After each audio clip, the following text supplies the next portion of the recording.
ભુજ નગરપાલિકાની ચૂંટણીને લઈ અને કોંગ્રેસે સંકલ્પ પત્ર જાહેર કર્યો છે। કોંગ્રેસ શહેરના વિકાસ માટે અનેક વાયદા અને વચનોની જાહેરાત કરી છે।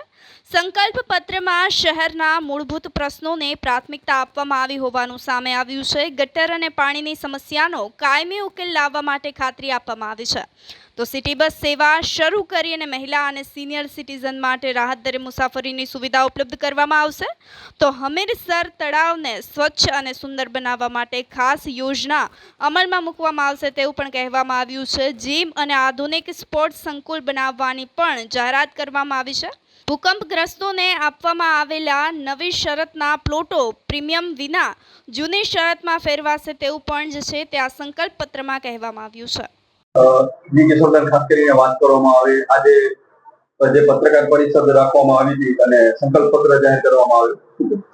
છેલ્લા 40 વર્ષથી ભુજમાં ભાજપનું શાસન છે, તેનામાં વિકાસ માત્ર ભાજપના સત્તાધારીઓનો થયો છે, ભુજ શહેરનો નથી થયો અને અનેક પ્રશ્નો ઠેરના ઠેર છે, માળખાકીય સુવિધા ઊભી નથી થઈ, ત્યારે એ તમામનું નિરાકરણ કરવા માટે ભુજ કોંગ્રેસ દ્વારા જો શહેરમાં નગરપાલિકામાં કોંગ્રેસની સત્તા આવશે તો અમે નાગરિકોના કયા પ્રશ્નો છે એનું શું સમાધાન છે એ બાબતે સંકલ્પ પત્ર જાહેર કર્યો છે, જેમાં ખાસ કરીને ગટરની સમસ્યા ભુજમાં છે તો એનો વૈજ્ઞાનિક પદ્ધતિથી સર્વે કરાવી આખા શહેરમાં નવી ગટર લાઈન નાખવામાં આવશે, જેનાથી ગટરની સમસ્યામાંથી મુક્તિ મળે।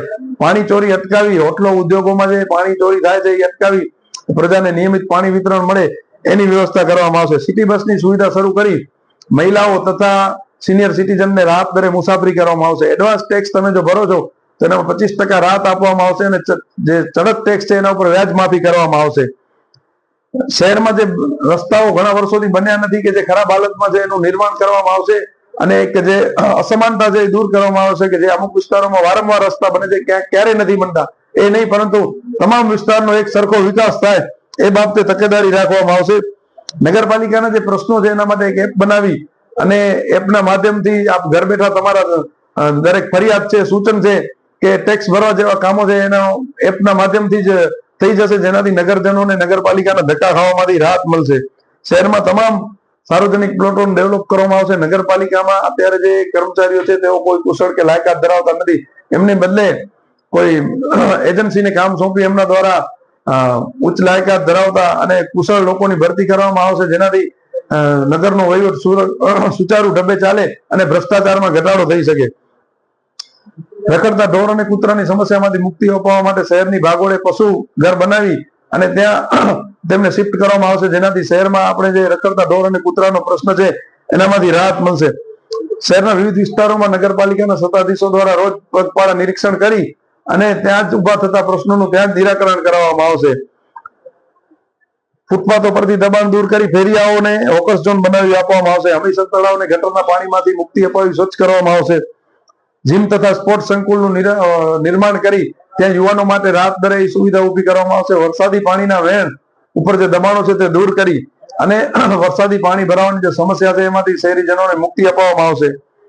શહેરના પ્રબુદ્ધ તથા બુદ્ધિજીવી નાગરિકોની સમિતિ બનાવી એમના માર્ગદર્શન નીચે એમની સલાહ હેઠળ શહેરનો વહીવટ ચલાવવામાં આવશે।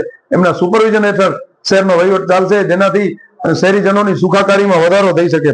ટ્રાફિક જાગૃતિ અભિયાન ચલાવી અને શહેરના લોકોમાં ટ્રાફિક અંગે જાગૃતિ લાવી અને ટ્રાફિકના પ્રશ્નોનું નિરાકરણ કરવામાં આવશે। શહેરના વિવિધ વિસ્તારોમાં ફરિયાદ સૂચન પેટી મૂકી અને ઓળખ જાહેર કર્યા વગર લોકો પોતાનો પ્રશ્ન સત્તાધીશો સુધી પહોંચાડી શકે તેવી વ્યવસ્થા ઊભી કરવામાં આવશે।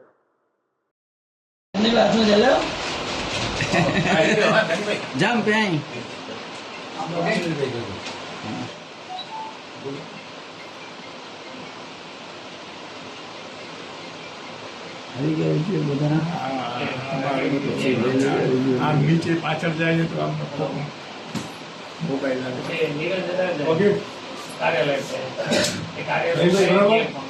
અનુસંધાને કોંગ્રેસ દ્વારા સંકલ્પ પત્ર જાહેર કરવાના પ્રેસ કોન્ફરન્સ પ્રસંગે પધારેલા આપ સૌ પત્રકાર મિત્રોનું સ્વાગત છે। અમારી સાથે અમીર અલીભાઈ લોઢિયા, ગનીભાઈ, પ્રજ્ઞેશભાઈ ચૌહાણ ઉપસ્થિત છે। આપ સૌ જાણો છો કે ભુજમાં છેલ્લા 40 વર્ષનું શાસન હોવા છતાં આજે જે પ્રાથમિક સુવિધાઓ પૂરી પાડવી જોઈએ એ હજી સુધી શહેરને નથી મળી શકી। આ લોકો વિકસી ગયો 56 કિલોમીટરમાં શહેર વિકસી ગયો, પરંતુ 56 કિલોમીટરના શહેર વિકસેલા શહેરમાં આજની તારીખે સિટી બસની સુવિધા કાયમ કકડાટ હોય છે। ઉનાળો હજી શરૂ થાય એના પહેલા પાણીની વ્યવસ્થા નથી હોતી. કોઈ નર્મદા સિવાયની કોઈ વૈકલ્પિક વ્યવસ્થા પાણી માટેની ભુજ નગરપાલિકાએ હજી સુધી ઊભી કરી નથી. 8 દિવસ સુધી પાણી નથી મળતું.